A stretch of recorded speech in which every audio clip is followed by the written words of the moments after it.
好多時候啲人聽到開源兩個字就諗住，咁我加價啦。你有冇去了解過其實你公司嘅收入來源，佢哋係嚟自於邊啲嘅客戶、邊啲嘅部分、邊啲嘅產品、邊啲嘅服務呢？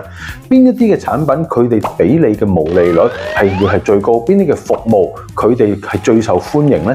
調翻轉節流啦，炒咁啲人去咁就最好啦，係咪？但係而家如果我哋大家中小企業嘅老闆，我哋冇咗員工，冇咗啲同事幫手，有機會令到我哋生產力可能係下降嘅喎。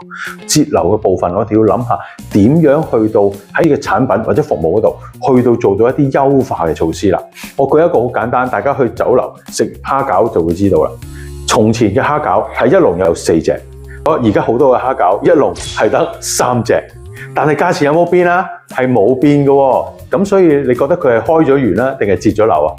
其實係兩樣都有，因為銀碼係冇變，但係成本唔同咗。120粒蝦餃就可以分到去36，但係而家咧120粒蝦餃可以分到46。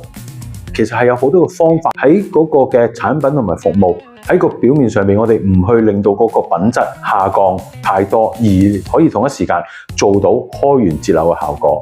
仲有一個小秘密，大家唔知有冇留意啊？喺衛生間用嘅衛生紙咧，其實佢個長度咧係短咗嘅。而家點解會咁樣？我相信聽完頭先所講嘅內容，你都會明白點解啦。